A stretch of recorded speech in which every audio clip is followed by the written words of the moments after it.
my life and dug more and more into everything that surrounded what was happening. And it actually became a huge stain on the justice system in the United States of America. And this will, I'm not certain, Tucker, if this stain can ever be cleaned. I really don't, because you're talking about the National Security Advisor of the United States of America to the President of the United States. And it's an extraordinary assault on frankly, everything that we believe in this country. Ultimately, what made me interested in your case is why did they single you out? So this is a brand new administration. I think the number is about 3,000 appointees, and that you were dishonest.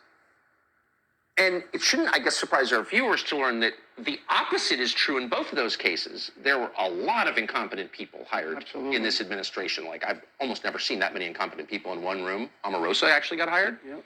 Jared Kushner. I mean, just there's a long list.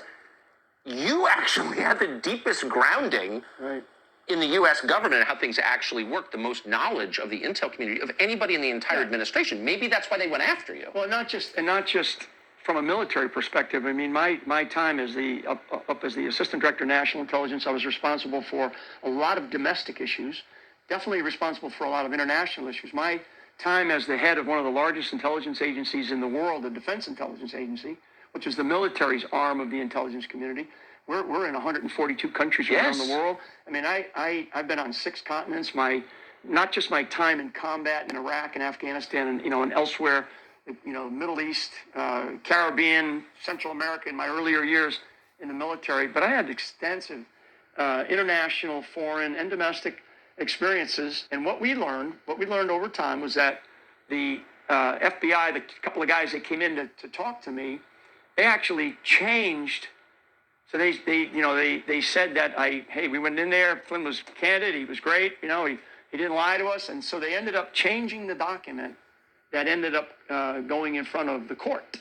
That I didn't ever state, and for a pardon that I didn't want.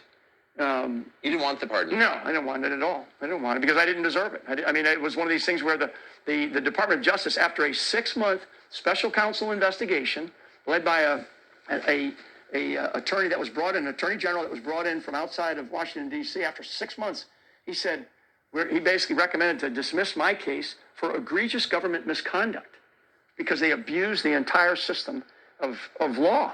And then, of course, then I had to deal with a court or a judge for about another 6 months who was, who was operating as though he was in the French system of government, where he was going to be the jury, the judge and the executioner, and that lasted another 6 months. Totally out of control. Judge Emmett. By the way, you got out of defense intelligence, the more noble path, I would say, but it's the less remunerative path, so you didn't have any money. How much do you think, in the end, you spent on legal?